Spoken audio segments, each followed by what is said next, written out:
AP EAMCET 2025కి సంబంధించి BiPC counselling BSc horticulture మరియు forestry ఈ కోర్స్ సంబంధించి మనకి ఇంపార్టెంట్ డేట్స్ అయితే రిలీజ్ చేశారన్నమాట. కౌన్సిలింగ్ సంబంధించి అంటే మనకి ఎడిట్ ఆప్షన్ ఏంటి, మనకి రీఅప్లోడ్ వెరిఫికేషన్ డేట్స్ ఏంటి, అండ్ అలాగే వెబ్ ఆప్షన్లు ఎప్పుడు, సీట్ అలాట్మెంట్ మరియు కాలేజ్ రిపోర్టింగ్ ఎప్పటి నుంచి ఎప్పటి వరకు ఉంటుంది, ఈ డేట్స్ అయితే మనకు రావడం జరిగింది.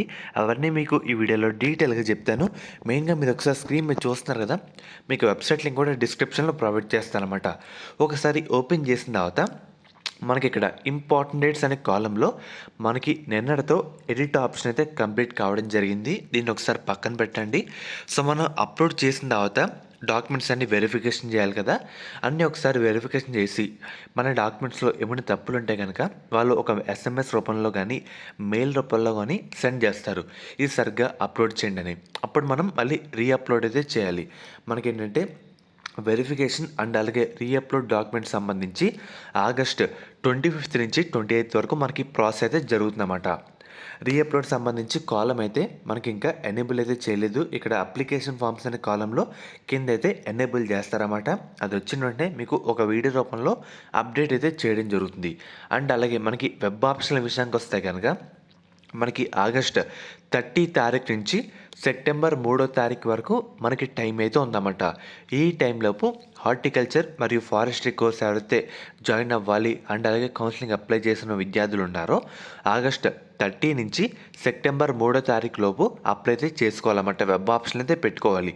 దాని తర్వాత మనకి అలాట్మెంటు అండ్ అలాగే రిపోర్టింగ్ టు ది కాలేజ్ విషయానికి వస్తే కనుక సెప్టెంబర్ 8వ తేదీ నుంచి సెప్టెంబర్ 11వ తేదీ వరకు మనకి టైం అయితే ఇవ్వడం జరిగింది.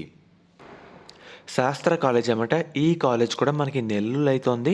వీళ్ళు ప్రొవైడ్ చేసే కోర్సుల విషయానికి వస్తే కనుక BSc nursing, BPT, B Pharmacy, PharmD ఈ కోర్సులు అయితే వీళ్ళు ప్రొవైడ్ చేస్తున్నారు. మనకి కన్వీనియన్స్ సీట్స్తో పాటు మేనేజ్మెంట్ సీట్లు కూడా అందుబాటులో అయితే ఉన్నాయన్నమాట. మీకు ఎటువంటి డౌట్ ఉన్నా స్క్రీన్ మీద కనిపిస్తున్న నెంబర్కి ఒకసారి కాంటాక్ట్ అయితే అవ్వండి. వాళ్ళు మీకు రిప్లై అయితే ఇవ్వడం జరుగుతుంది. మెయిన్గా దీంట్లో స్పెషల్గా అమ్మాయిలకు సంబంధించి శాస్త్ర college of pharmaceutical sciences for women ఒక కాలేజ్ కూడా సపరేట్గా అయితే ఉందన్నమాట. కాలేజ్ కూడా విషయానికి వస్తే కనుక ఎస్పీఎస్డబ్ల్యూ అండ్ అలాగే మనకి ఈ కాలేజ్లోనే కో ఎడ్యుకేషన్ కూడా ఉంది. కాలేజ్ కూడా విషయానికి వస్తే ఎస్సీఓఎన్ ఎస్పీఆర్సీ. మనకి మేనేజ్మెంట్ సీట్ విషయానికి వస్తే కనుక 70,000కి హాస్టల్తో పాటు సెమిస్టర్ ఫీజు కూడా మనకు రావడం జరుగుతుంది. కాబట్టి లిమిటెడ్ సీట్స్ మాత్రమే ఉన్నాయన్నమాట. మీకు ఎటువంటి డౌట్ ఉన్నా లేదంటే జాయిన్ అవ్వాలన్నా స్క్రీన్ మీద కనిపిస్తున్న నెంబర్కి ఒకసారి కాంటాక్ట్ అయితే అవ్వండి. వాళ్ళు మమ్మల్ని గైడ్ చేస్తారు. మెయిన్గా చూస్తున్నారు కదా, ఒకసారి మనకి వెరిఫికేషన్ రీఅప్లోడ్ అండ్ అలాగే ఎడిట్ ఆప్షన్ నేడుతో కంప్లీట్ అయితే కావడం జరిగింది. ఈ మంత్ 25 నుంచి వెరిఫికేషన్ రీఅప్లోడ్ డాక్యుమెంట్స్ అయితే స్టార్ట్ అయితే అవుతుందన్నమాట. దాని తర్వాత వెబ్ ఆప్షన్లు, సీట్ అలాట్మెంట్, కాలేజ్ రిపోర్టింగ్ మనకి డేట్స్ అయితే ఈ విధంగా అయితే ఉన్నాయి. రీసెంట్గానే వెబ్సైట్లో అప్డేట్ అయితే చేశారు. కాబట్టి మీకు చెప్తున్నాను, ఫర్దర్ ఎటువంటి అప్డేట్ కూడా మీరు మిస్ కాకుండా ఉండాలంటే మన ఛానల్ కూడా ఫాలో అయితే అవుతూ ఉండండి అన్నమాట. అండ్ అలాగే మనకి లాస్ట్ ర్యాంక్స్ కూడా రిలీజ్ అయితే చేయడం జరిగింది. కట్ ఆఫ్ ర్యాంక్స్ అది కూడా మీరు ప్రతి ఒక్కరు కూడా వెరిఫై అయితే చేసుకోండి.